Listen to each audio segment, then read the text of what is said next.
Hello, welcome to our panel discussion on geoengineering education papers, scope, characteristics, and use. We have three panelists. We have Athina Grizi from Nottingham University in the UK, Thaleia Travasarou, and I'm sorry, I probably pronounced it wrong, from Fugro, and Marina Pantazidou from National University of Athens in Greece. I'm Margarida Pinho-Lopes, by the way, from University of Aveiro in Portugal. Before we start with our panelist presentations, I would like to, give you 5 possible topics for discussion and ask for your contributions.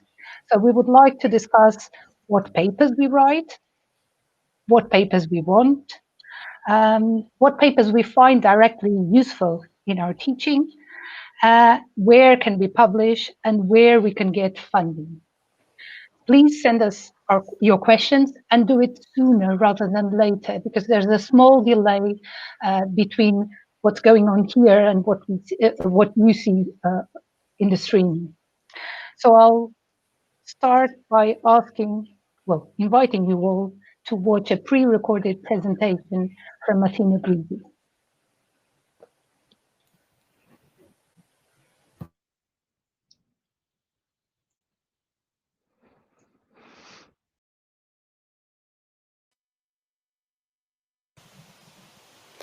Good afternoon and good evening, wherever you are. I was kindly invited by the organizing committee to talk about good practices regarding the collection, analysis, and use of student data and ethical implications these may entail. I am an assistant professor in civil engineering at the University of Nottingham in the UK. The motivation for this panel discussion came when we realized that out of the 23 papers contributing to this conference, almost half of them use data obtained from students, either directly through quizzes, surveys, and observations, or indirectly through assessments and homework assignments. The question is, do we need to address ethical issues for every kind of student data we collect? Any research involving human subjects has to respect ethical principles and apply appropriate strategies. I will try to enlighten you on this topic by presenting you first my experience, and then I'll discuss lessons learned. For the past 2 years, I collected data using a game-based student response system, creating quizzes on geotechnical engineering concepts and conducting student surveys, collecting qualitative data. Students used their mobile devices to answer, received real-time feedback on their screens, and then we had constructive follow-up discussions. Data was anonymized, and that made me think that I do not need to follow the formal procedure of seeking ethical approval, and maybe a statement informing the students would be enough. This was not the case. The University of Nottingham, where I teach and collected the data, has strict requirements that any research that involves human subjects should have ethical approval. It is actually considered an academic offense if you undertake research without following the formal policy. The research ethics approval procedure included submission of some forms, specifically a research ethics approval form where I explained everything in detail, a participant information document which I shared with the students, and a consent form that volunteers would sign if I needed to interview them. Now, what kind of information you need to provide to the research participants? You need to clarify who you are and why you collect the data. Is the participation compulsory, and will there be benefits or disadvantages if taking part? Will the data be treated confidentially? Where is the data stored? For how long? And who has access? The procedure was followed, forms were completed and shared with the students. So, what went wrong then? As discussed earlier, I was collecting data during the past 2 academic years. And while I was granted ethical clearance for the 1920 data collection, I never applied for ethics approval for the 1819 data I gathered. I tried to get retrospective ethical approval, but it was rejected, and the university notified me that I am not allowed to publish my results to conference or journal papers. This left me with no other choice but to withdraw my conference paper. What can we all learn from this experience? Faculties of engineering turned to existing practice in biomedical science research to provide their own ethics frameworks. Therefore, sometimes the policy seems rather strict, even if we do not have patients as participants, but only engineering students. Countries and universities have set up ethics review boards. It is very important to know your local framework. What kind of data do you plan to collect? There are two different types of data that students produce. The first category includes direct data that is collected for a specific research purpose, quizzes, surveys, interviews, and focus groups. Indirect data may be assessments, assignments, and attendance records that the university collects about the students and at some point you may want to analyze. Direct data collection means that informed consent is required and you must follow the formal ethics approval procedure. Retrospective ethics approval usually is not granted. If there is a chance that you may want to analyze essential data in the future, like the student's performance in an exam, you can add a statement in your syllabus informing the students, thus giving them the right to withdraw from participating. Whose data are you using? Primary analysis means that you have collected the data and you have full control. Secondary research is an analysis using data that already exists in some form. For example, you may want to compare your data with those collected by another colleague. Do you have rights of access? Maybe it is information intended to remain in the private domain. Just because it is there does not mean you can use it. Right of privacy. If you are looking at students' work, is there an expectation that students do not want to have their work used in research components?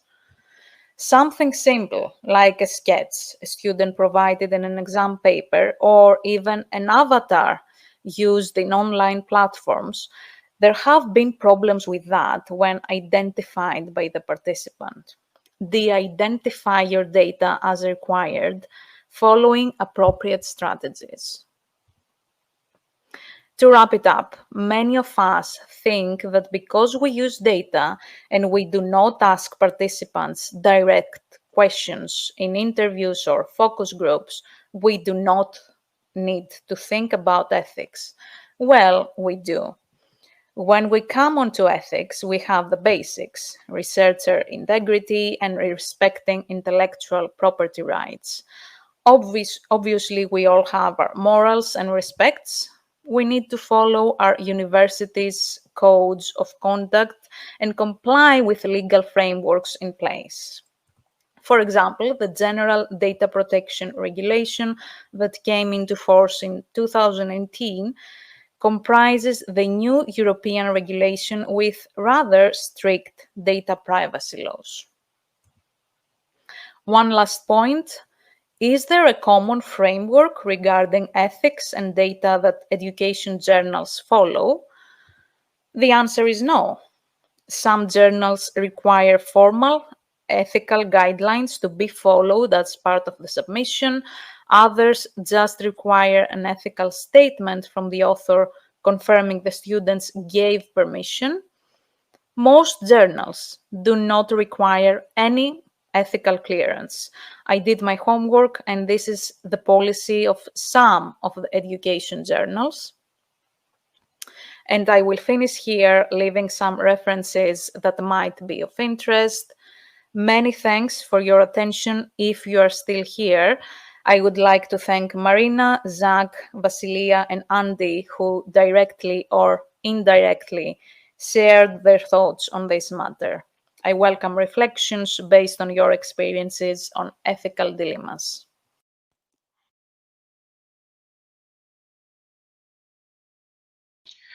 Thank you. We will now hear from Thaleia Travasarou and her provocative contribution. Thank you, Professor Pinho-Lopes. Not sure about provocative, but I was asked to offer a commentary on how and can papers on geotechnical engineering education be useful to consultants. So I'm a consultant myself. And at first, I'd like to thank Professor Marina Pantazidou and the organizing committee for inviting me to participate in this panel, also assigning me two very insightful papers to read and comment on. And I'm sure this is only a small sample. So for this panel presentation, I was asked to first read the two papers by Professors Karstunen and Salgado and comment on how they could be useful to consultants in expanding their knowledge. And then more broadly, comment on what types of papers on engineering education would be useful for practitioners, if indeed this is a target audience. And before I address these two items, I would like to first provide my background and offer some observations from the practitioner's perspective on some discrepancies between engineering through the academic lens and how it's taught at the university and practice. And so I work for Fugro. Fugro is one of the largest geotechnical engineering companies in the world, specializing in geotechnical data acquisition, interpretation, and engineering. And our goal is to assist our clients best manage their ground-related risks. And my role in Fugro is to lead the geoconsulting practice of the company's land division at a global level. And in that role, I have a number of responsibilities. The first is to practice geotechnical engineering as we know it, providing sound solutions to projects facing challenging ground-related problems. At a global level, really ensuring that the engineers have access to the necessary training, information, tools, allowing them to provide such solutions. The second is business development, and I will not get into that for the purpose of this panel. The third is more relevant to this panel discussion, and it's related to technical excellence and continuous improvement of Fugro's staff, Fugro's engineers, and I'm responsible for defining and implementing initiatives to ensure that we deliver high quality technical solutions to our clients and stay at the forefront of our practice. And one of these initiatives is conducting internal lunch and learn seminars where engineers take turns presenting a project that they worked on and discuss the technical approach adopted, the challenges encountered, and how they can be implemented. With respect to my educational background, I learned geotechnics from great teachers at an undergraduate level, Professor George Gazetas and George Bukouvalas at the National Technical University of Athens, and then at the graduate level, studied with Raymond Seed and Juan Pestana at the University of California at Berkeley, then followed to specialize on earthquake engineering with Professor Jonathan Bray. And now have been practicing for about 16 years. And I keep noticing and experience some incompatibilities or discrepancies between what and how we are taught at school and how we really need to implement, practice geotechnical engineering on real projects. And so first, I would like to list a number of issues or challenges we face in practice that I think we're not fully prepared to tackle purely relying on tools we learned at school. So I'm going to be listing 5 issues. The first is the task of site characterization and ground modeling that essentially precedes any analysis and design.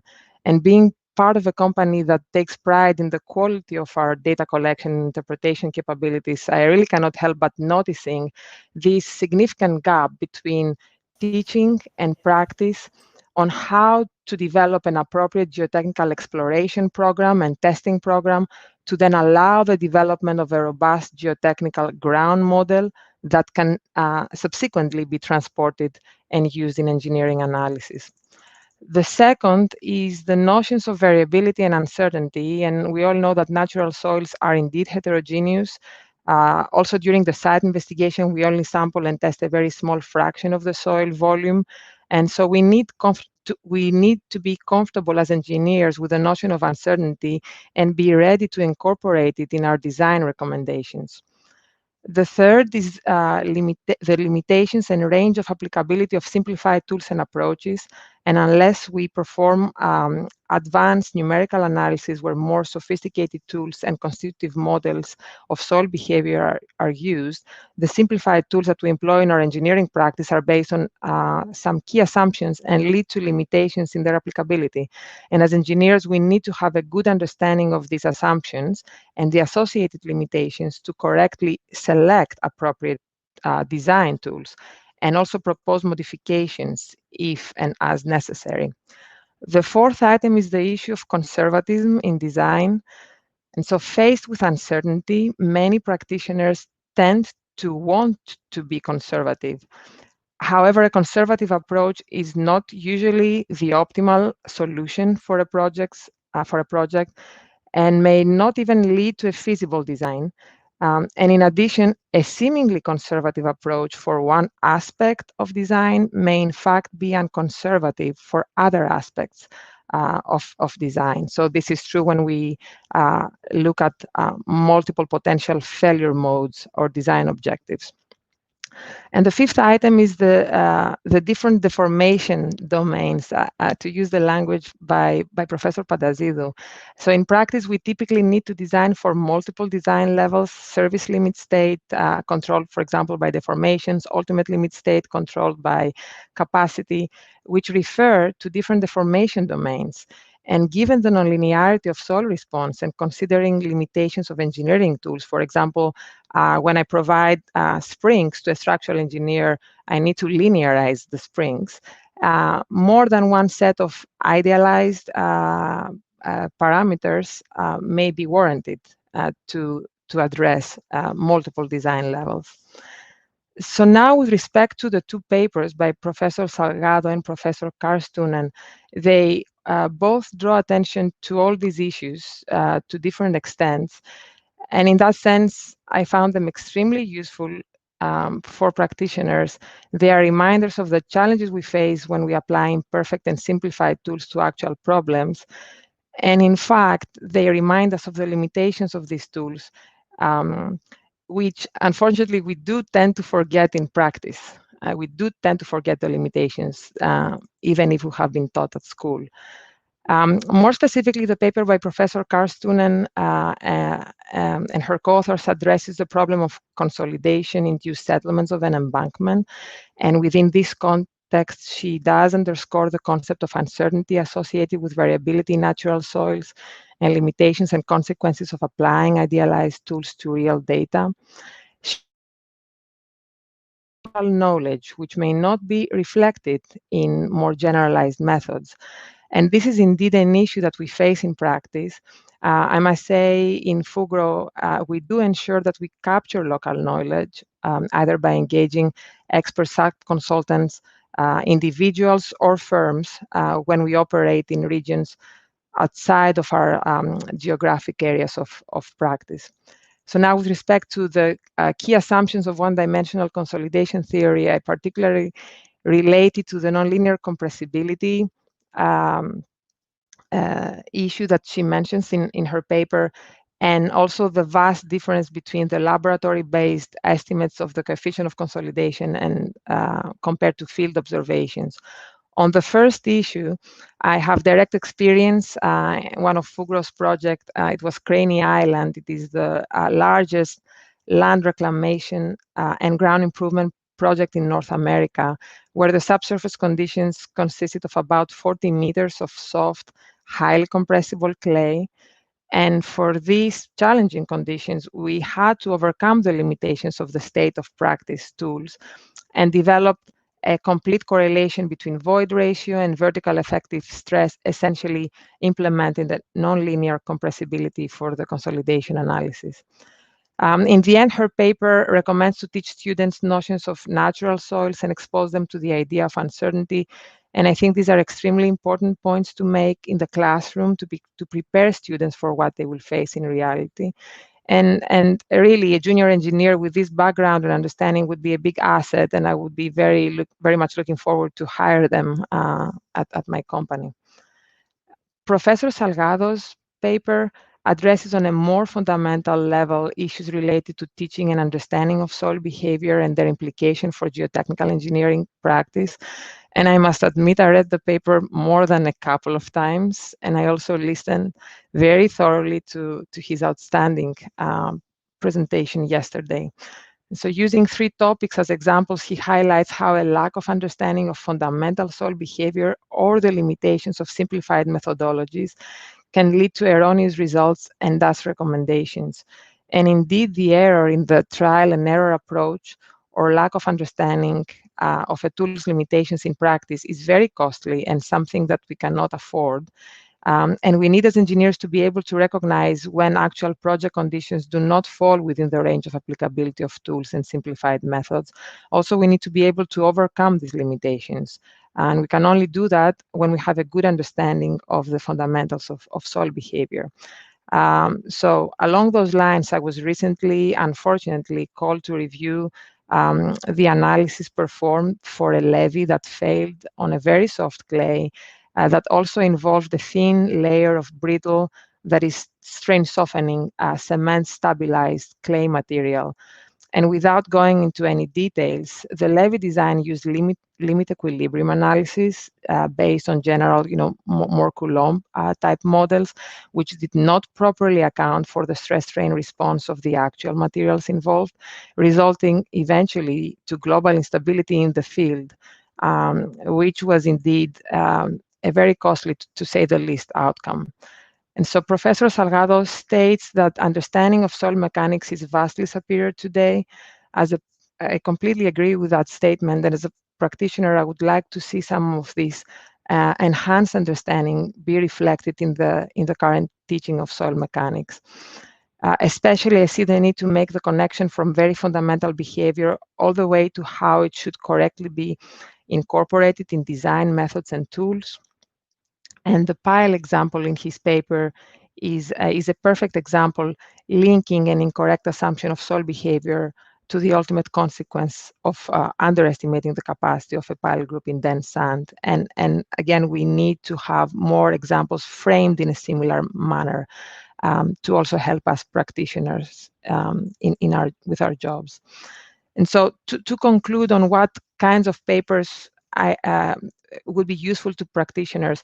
Again, I agree with Professor Salgado that once working in practice, engineers will not have time to relearn concepts correctly unless one has a great mentor or supervisor, unless one is self-motivated, or they're actually working on a real project that requires that. However, mistakes can be very costly, and it is our responsibility to make the time for continuous learning and improvement.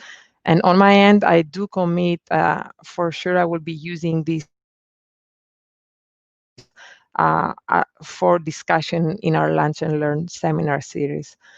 And I'm hopefully making a case that geotechnical practitioners is definitely an audience that should be considered when writing papers on geotechnical engineering education. I see overall 3 types of papers that can be very useful. The first would be papers that clarify fundamental misconceptions or misunderstandings in the current state of teaching and state of practice, highlight limitations of simplified procedures and idealizations, but also provide some guidance on how they should be overcome in practice, similar to Professor Salgado's paper. The second is papers that discuss special cases, which may be the exception of standard design methods and idealizations. For example, Professor Karstunen addresses sensitive clays in her paper, which is indeed a special case of soft clay. And then the third is papers presenting well-documented case histories, if they can be available to the academia, actual projects, or even experiments simulating real-world conditions that hopefully include field observations, and discussing how the standard tools are adopted or adapted for these cases. And so this concludes my talk. Thank you again very much for the invitation. Thank you for listening. And I will be happy to answer any question. Thanks a lot. Thank you, Thaleia. We will now be hearing the contribution of Marina Pantazidou with a pre-recorded contribution.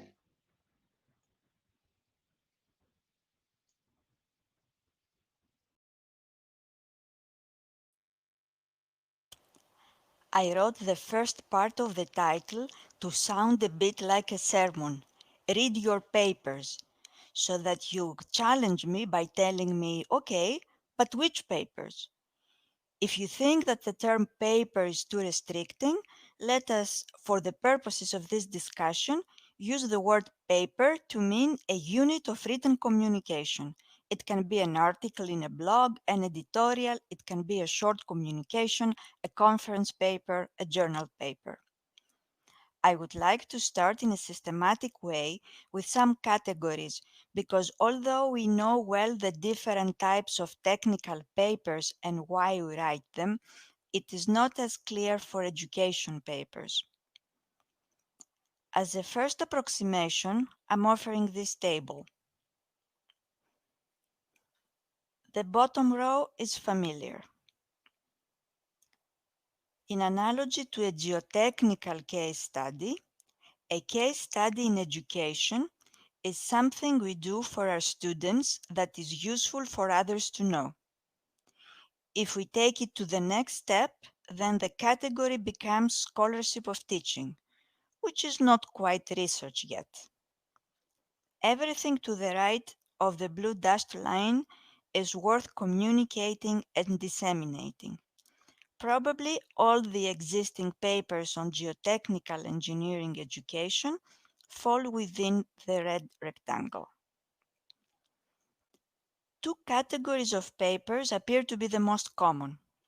In the first category, where the emphasis is on what we do in the classroom, we need to highlight what can others learn from it.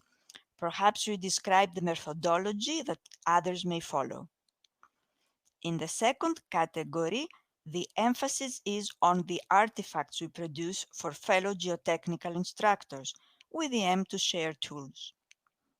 Within this context, I give two answers to the question, which papers? The first answer is practical. I will use a specific sense of useful, directly usable in our teaching, preferably without instruction from the developer.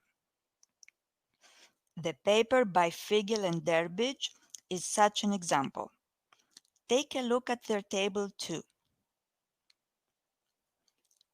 I like it very much that they have done this work, and I can now help my students relate characterization of soil consistency to foods familiar to them.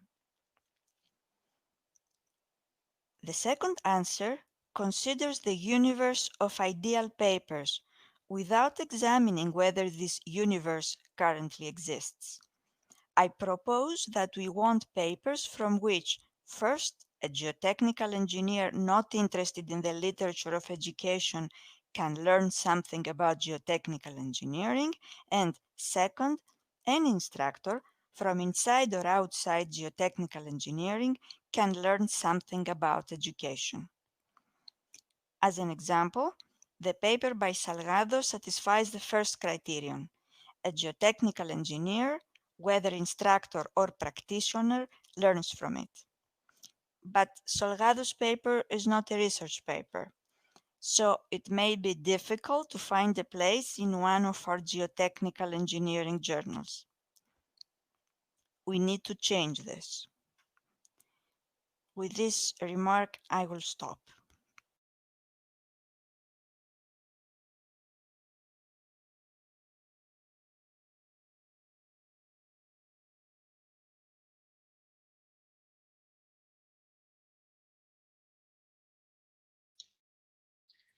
Thank you. We're now back together, the four of us. I need to point this out. It's not very common to see four women talking about geotechnical engineering, so it's a good sign, I think. But we also need to include more variety and diversity. So I think we can ask for Professor Rodrigo Salgado to join us, because he will be available as editor-in-chief of the ASE Journal of Geotechnical Engineering, not geotechnical, sorry, Geotechnical and Geoenvironmental Engineering, to answer some questions on publishing papers. Hello, Rodrigo. Thank you. I'm not sure if we have any question from the audience yet, but I think we had one in the forum before from Michele Calvello. Let me get my backup information. So I think Michele was asking if, and I think this question is for Rodrigo, because it may help us answer the other questions, whether contributions from geotechnical engineering education papers would be welcome in a journal such the one you're editor-in-chief of, and what kind of educational papers would you be willing to accept? Sorry to put you on the spot, but. Right. The journal really publishes papers that have geotechnical content. So if it's a paper dealing with education per se, research on engineering education, things of that nature, then the GGG is not the right venue for it. Mm-hmm. There is a class of papers called forum papers, which do allow perhaps for some contribution, something focusing, for example, on content rather than methods of teaching necessarily. So forum paper might accommodate something related to geotechnical engineering education, but in general, the journal does not. It is not the best venue for this kind of paper. Mm-hmm. Would you consider the scenario of having a, I don't know, a periodic call every 4 years or something on papers on educational related topics? There is a journal in ASE, I think it's called the Journal of Civil Engineering Education, where a paper focused on education probably would belong. As I said, the technical paper that we'll publish in GGG is focused on geotechnical content. So it's some advancement that has come from research, right? And that's what you write up in the paper. So I think of course, we can always keep thinking about these things, but my answer now would have to be that the space that there is probably would be as a forum paper, and those would be very much high-level discussion inspiring type of papers, probably more related to content than to methodology, pedagogy, and stuff like that. Can I be a bit mean? Marina pointed out that your paper is an example of a paper with geotechnical engineering content. but that wouldn't qualify as a research paper. Would your paper for this conference, which I had the pleasure to read, be publishable in the journal? And if I may comment, this Yes, is the please do. journal that is very widely read and accessible. So if we read one journal in practice, this is the journal. So such a paper would be extremely useful. Yeah, and thank you for that. Let me just add this, because Rodrigo, you mentioned some other journals that focus on education, but then our audience is much smaller, and that may have an impact. Right. Marina asked me that question a few days ago, and my original answer to her was no. Then I started looking at the possibilities that we have in the journal, and the notion of a forum paper, somewhat like the one that I submitted to this conference, I think is a possibility. In fact, the very first forum paper that we published was by John Christian and colleagues, and it did deal with historical developments in geotechnical engineering, things that Travasarou did, and so on. So my answer to Marina now would be possibly yes, a paper like the one I wrote, maybe could be a forum paper. Okay, thank you. Marina, you've written a question on our chat, but I think it's better if you pose the question directly. So please do. Well, my question is that some journals publish synthesis papers, review papers. What is the equivalent for us? Why not our own journals publishing something like that?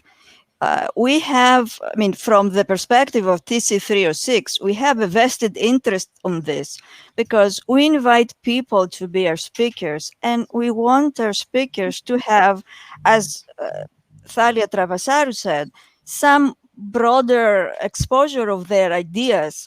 We want it both for our speakers and for our geotechnical community. Right. I understand that. And this is a discussion that can be had, for example, with our journal board. But it's very much, our journal is very much focused on technical contributions. So a paper looking at, pedagogy, different methods of teaching stuff, all that, these kinds of things would not really go there. Yeah. But I think that's not the point. Let me just say this, because I've tried to publish things on geotechnical engineering education, and I had to include that pedagogic part because otherwise I wouldn't be able to publish it. And I thought it was an experience worth sharing. So we are forced to go, partly at least, down that route because we have no alternatives. At least that's my experience. Can I ask Athina a question? I can understand that it was quite challenging for you facing all the ethical dilemmas associated with publishing your paper. What would you do differently now if you knew you wanted to publish a paper? Would you just be submitting the ethical form or process, or would you change your approach?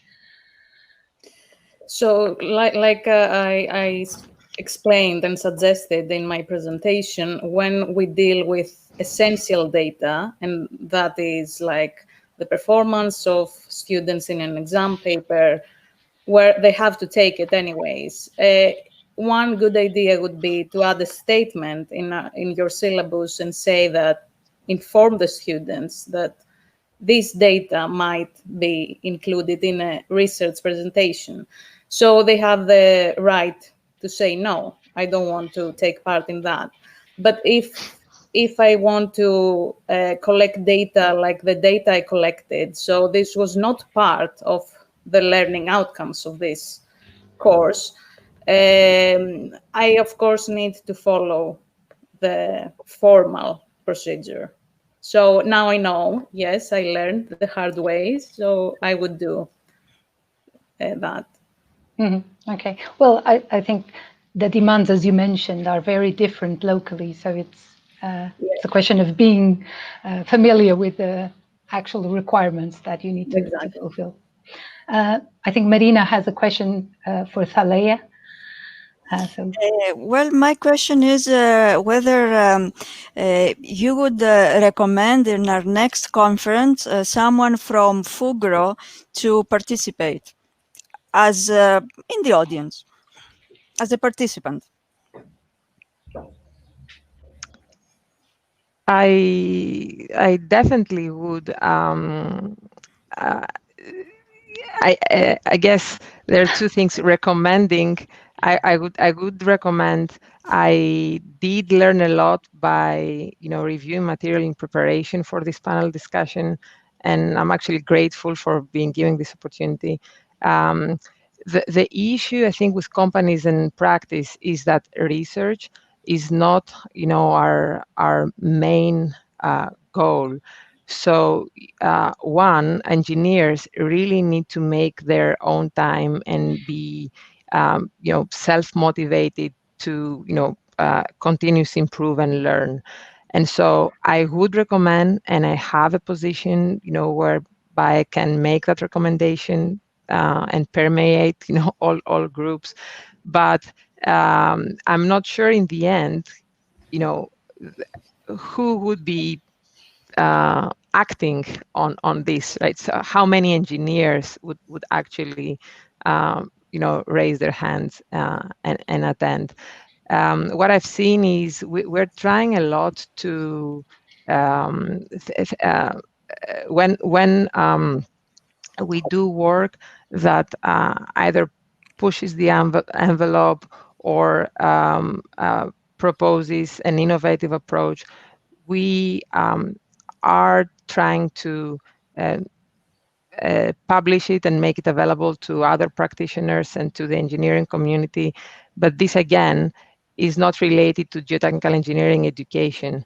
And again, from my perspective, my interest here would be, and what I see of that is extremely valuable, is issues that address misunderstanding, misconceptions, limitations in how we have been taught, just because our teachers or the researchers, a few decades ago did not have the tools and the understanding and had to make simplifications, and these really affect how we do engineering now. And I think this is of tremendous value. And this is what I am personally interested in, and also I would be interested for my staff, my engineers in Fugro and practitioners, right, to learn. But one needs to make their own, best use of their free time, and in the end, they're responsible for attending such a conference or not. But I would definitely make the recommendation. I would definitely be now disseminating the content from this conference as appropriate to my organization, to the engineers in my organization. Okay, thank you. We have a question from the audience, and I think it's a pertinent one, from Zach Simpson. To all panelists, what is your experience as geotechnical engineering educators or education researchers? Is it seen as a valid and viable research choice, or do you moonlight alongside your technical research? This speaks to how GE is perceived in our respective institutions by your colleagues, managers, etc. We could be here discussing this all afternoon. Anyone who wants to start? Athina, you'd like to go first? Well, I feel that depends on the institution. So if I have to speak for my institution, for example, the head of the department right now is a technical engineer. So geotechnical engineering is very important for the course, for our syllabus. Athina, I'm sorry to interrupt. The question is about geotechnical engineering education research. Yes.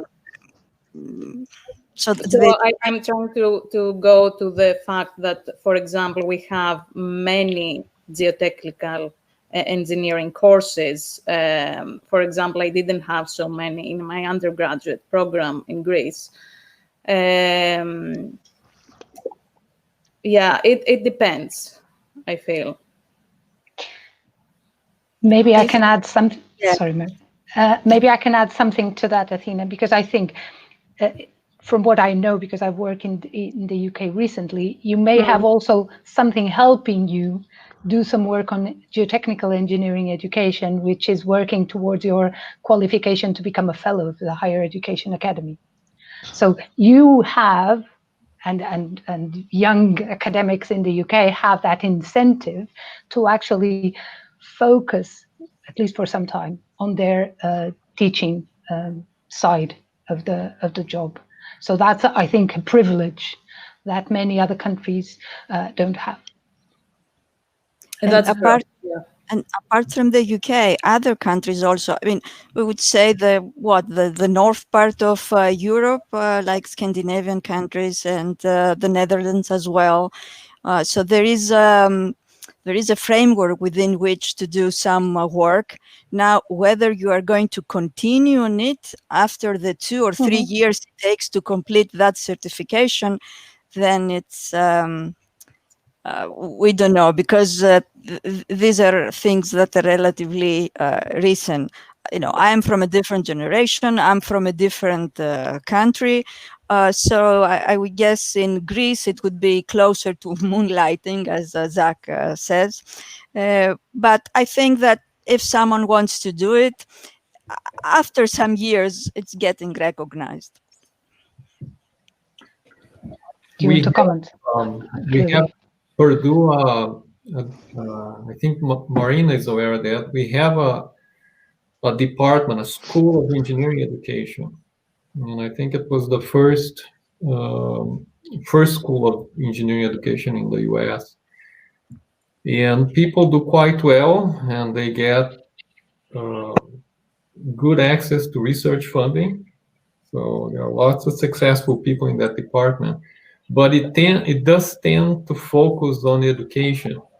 So there is a bit of a separation between that department and what people are doing there and what the rest of the College of Engineering does. So I think at some point it becomes probably hard to have one foot on one thing and the other foot on the other thing, and so people end up kind of focusing on the education bit only. So I think that would be, I think, kind of the difficulty trying to do both things at the same time. I think maybe it links to the start of our discussion when we talked about what papers we want or we need and we can publish, because at the moment the reality seems to be that we can publish in education journals or we can't publish anything on a journal on geotechnical engineering education that doesn't include that aspect. So if people want to reflect and improve their teaching practice, they have to choose. So maybe if we could find an avenue for publishing experiences that would be of use for our community, we could somehow, decrease that separation Rodrigo was mentioning. But that's my view.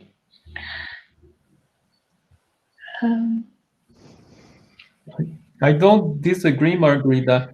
I would go back to what Thaleia was saying earlier, that the Journal of Geotechnical Engineering is, as an example, targets academics doing research in geotechnical engineering and practitioners in geotechnical engineering.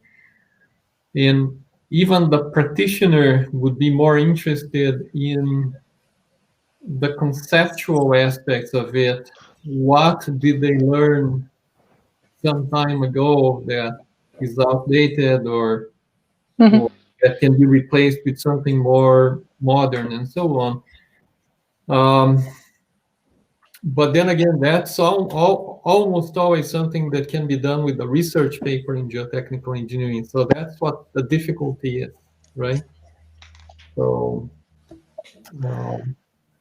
and I think, I mean, just to comment on that, I find that, you know, a research paper may be, you know, very much, you know, focus on some like a specific theme, whereas, for example, I'm going to use your paper as an example. It addressed many themes, provided the history, provided the reason why things were taught in a certain way, and the end result. And so the focus was broader, still extremely eye-opening.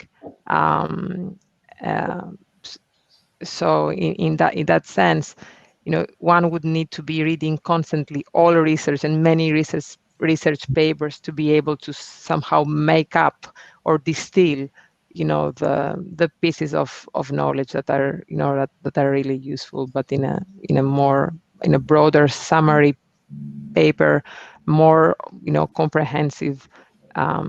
You know, this would be, you know, this could be communicated more, you know, faster and more easily. Right, that's a good point. And I guess state-of-the-art papers and forum papers in our journal could do that, and there would be a little room for the education part in there, as we have already discussed. If I can change a little bit our discussion, one thing we haven't mentioned with significant detail is what should the scope of our papers be. So what do we as instructors, and most of us are, want to read about when we look for papers that may be relevant for our development as teachers or for our teaching practice? Athina, do you want to start with your perspective? Yeah, I feel papers that present case studies are extremely important, like the papers, some of the papers we saw today that were presented.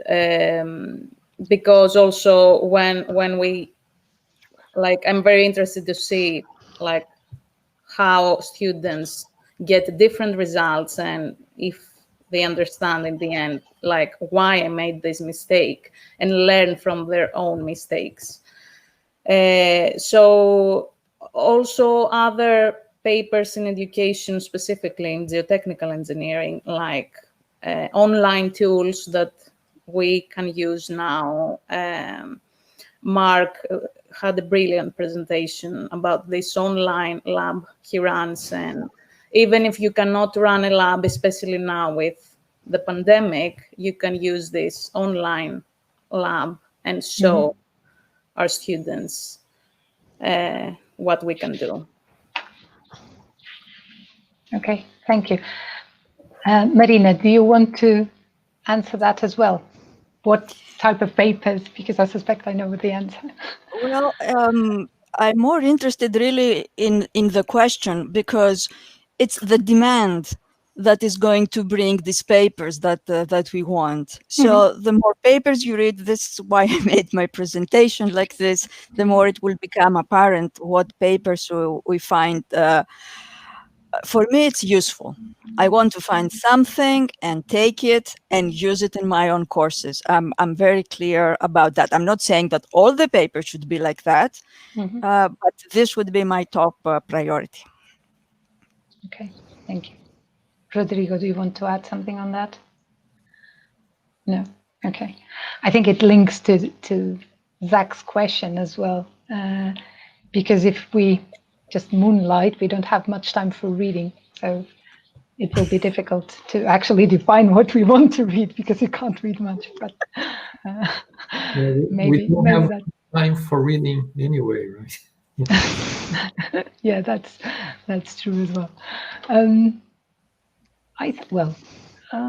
not sure if we're close to the time or not, or I think we're over.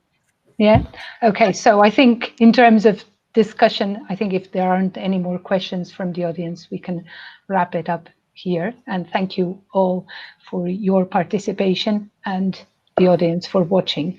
Before we finish, I would pass to Marina because she probably wants to say a few words and wrap up this first day of the conference. Well, I would first like to wrap up the panel. The panel is on a much deals with broader discussions. Don't forget that we have a discussion thread in the forum, so we can continue the discussion here.